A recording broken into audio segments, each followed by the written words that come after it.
Hello students, welcome to learn economics and law. मेरा नाम प्रियंका वशिष्ठ। आज हम बात करेंगे कंपटीशन एक्ट के बारे में। और कंपटीशन एक्ट कब आया था? कंपटीशन एक्ट आया था राघवन कमेटी की रिकमेंडेशन में। ठीक है, राघवन कमेटी हमने पहले लास्ट वीडियो में हमने पढ़ रखा है कि कंपटीशन एक्ट कैसे स्टार्ट हुआ था। राघवन कमेटी आई थी, राघवन कमेटी ने रिकमेंडेशन दी थी और सारी राघवन कमेटी की जितनी भी रिकमेंडेशन थी, उससे पहले एमआरटीपी एक्ट वगैरह थे, हजारी एक्ट वगैरह थे जो कि ठीक से काम नहीं कर रहे थे। फिर क्या हुआ था, लास्ट में राघवन कमेटी बनी थी और राघवन कमेटी की रिकमेंडेशन पे पूरी रिकमेंडेशन पे कंपटीशन एक्ट उतार दिया गया था। अब ये क्या कहता है और ये क्यों कंपटीशन एक्ट को इस्तेमाल किया जाता है? Based on the recommendation of the Raghavan committee, आपके मॉड्यूल में लिखा है। ठीक है, प्रेम्बल में क्या लिखा है इसके राघवन कमेटी के? An act to provide for keeping in a view of the economic development of a country, यानी कि किसी भी कंट्री की इकोनॉमिक डेवलपमेंट के लिए क्या ज़रूरी है? कंपटीशन जरूरी है। देखिए, बेसिकली कंपटीशन क्यों इस्तेमाल किया जाता है और कंपटीशन से इस्तेमाल करने के बेनिफिट्स क्या हैं और कंपटीशन एक्ट क्यों आया है, इसके बारे में हम बात करेंगे। देखिए, कंपटीशन जो है वो पूरी मार्केट के लिए ओवरऑल सबके लिए बढ़िया बताया। सेल्स जो सेल कर रहा है उसके लिए, जो एंड यूज़र है जो कंज्यूम कर रहा है उसके लिए, जो थर्ड पर्सन है उसके लिए, मतलब मार्केट में जितने भी प्लेयर हैं सबके लिए कंपटीशन को एक बेहतर चीज़ बताया है। पर क्या होता है ना, जब कोई चीज़ प्लस में होती है, कोई चीज़ अच्छी होती है, तो आप उसको ज़रूरत से ज़्यादा इस्तेमाल कर लेते हैं तो उसको नेगेटिव पॉइंट्स, नेगेटिव इफ़ेक्ट उसके शुरू हो जाते हैं। तो उसी नेगेटिव इफ़ेक्ट को रोकने के लिए कंपटीशन एक्ट है कि जब आप बहुत ज़्यादा उसको इस्तेमाल कर लें, कंपटीशन के प्रेम्बल्स को, जो उसके एक्ट हैं बहुत ज़्यादा उसको इस्तेमाल कर लें, तो उसके बाद जब उसके नेगेटिव इफ़ेक्ट्स स्टार्ट होंगे तो उसको रोकने के लिए कंपटीशन एक्ट है। बेसिकली जब आप कंपटीशन एक्ट को इस्तेमाल करते हैं तो उसके जो रेस्ट्रिक्शंस उस पर लगाने के लिए कंपटीशन एक्ट लेकर आई है गवर्नमेंट, जिस पे क्या होगा, उसके ऊपर कुछ रेस्ट्रिक्शंस रहती हैं। ठीक है, यहाँ पर और इकोनॉमिक डेवलपमेंट तो होती है कंपटीशन से अफेक्ट करने। The establishment of a commission, एक कमीशन बनाया गया है to prevent practices having adverse effect of competition, यानी कि कंपटीशन पे जो गलत इफेक्ट डालते हैं या जो कंपटीशन को रोकना चाहते हैं उन प्रैक्टिसेस को कमीशन रोकता है। ठीक है, to promote and sustain competition in the market, और बनाए रखना और उसको मेंटेन रखना ज़रूरी है कंपटीशन को, और कमीशन का यही काम है।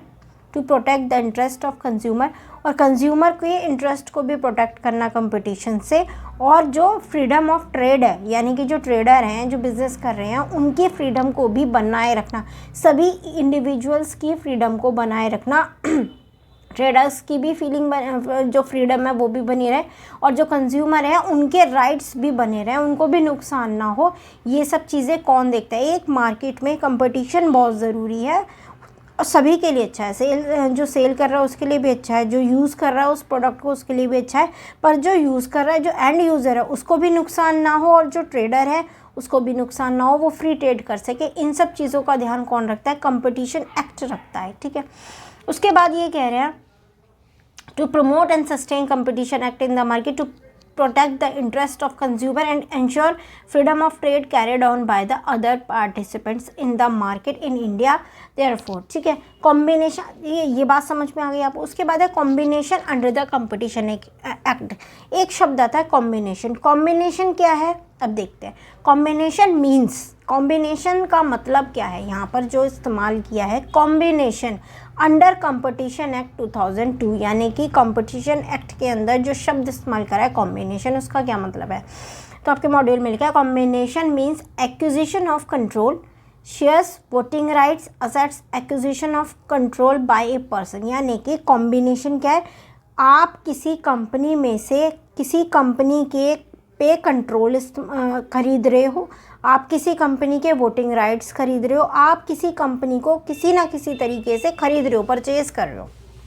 ठीक है, एक्विजिशन और ये परचेज। एक्विजिशन का क्या मतलब होता है? Purchase. Acquisition of control by एक पर्सन, एक आदमी के द्वारा, over an enterprises where such person has control over another enterprises engage in competing business, यानी कि एक व्यक्ति जो एक एंटरप्राइजेस में ऑलरेडी इन्वॉल्व है, वो यदि परचेज, यदि राइट्स खरीदता है किसी दूसरी एंटरप्राइजेस के वोटिंग राइट्स खरीदता है, उस पर कंट्रोल खरीदता है किसी ना किसी तरीके से, यानी कि एक कंपनी में एक बंदा किसी दूसरी कंपनी में जाके उसके वोटिंग राइट्स खरीदता है, उसके शेयर्स खरीदता है, या उस पर किसी ना किसी तरीके से उस पर कंट्रोल करता है, ठीक है, तो उसको, उस चीज़ को आप कॉम्बिनेशन बोलेंगे, ठीक है।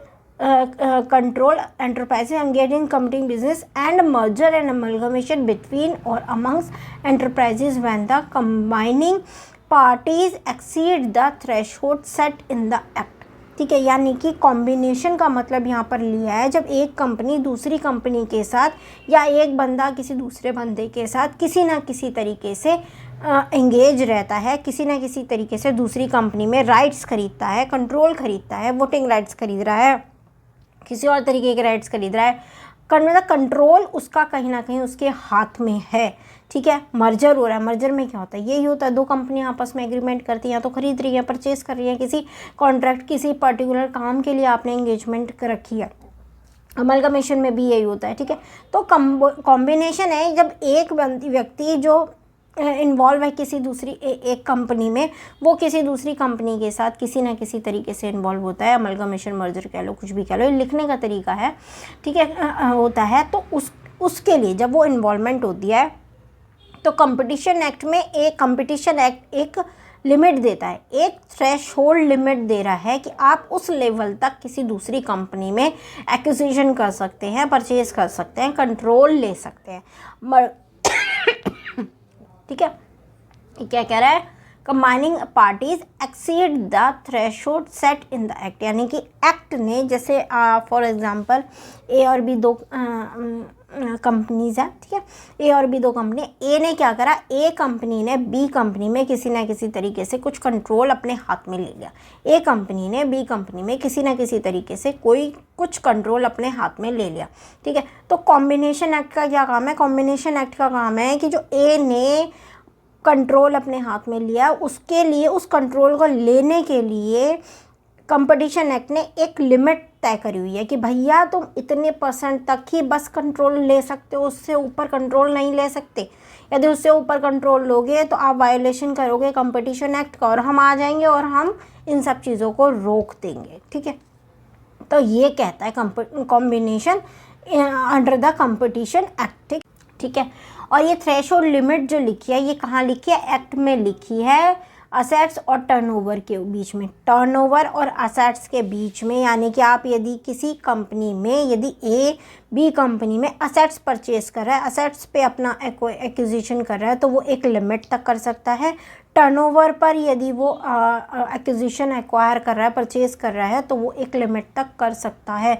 उससे ऊपर करेगा तो फिर वो कंपटीशन एक्ट को वायलेट करेगा, उसका उल्लंघन करेगा, ठीक है, ठीक है। अब सेक्शन 5 क्या कह रहा है, सेक्शन 5 और 6 कब से आए हैं, 1 जून 2011 से आए हैं, ठीक है। उसके बाद क्या कह रहे हैं, ये कॉम्बिनेशन की थ्रेशोल्ड लिमिट जो बता रहे हैं, देखिए ये आपके मॉड्यूल में पूरे पॉइंट्स में भी दे रखे हैं, 4 पॉइंट्स में, और इसका डायग्राम भी बना रखा है, ठीक है। तो मैं बताती हूँ आपको, इन इंडिया और इंडिया एंड आउटसाइड 2 तरीके से बांटा हुआ है, ठीक है। यदि आप देख पाएंगे तो आप मॉड्यूल में देख लेना यार, ठीक है, मॉड्यूल सभी के पास होता है, ठीक है। असेट्स का और 2 सेक्शन बनाए हुए हैं, एक असेट्स का, एक टर्नओवर का, इंडिविजुअल का और ग्रुप का। यदि इंडिविजुअल आप एक्विजिशन कर रहे हो तो किस लिमिट तक कर सकते हो, और ग्रुप में कर रहे हो तो किस।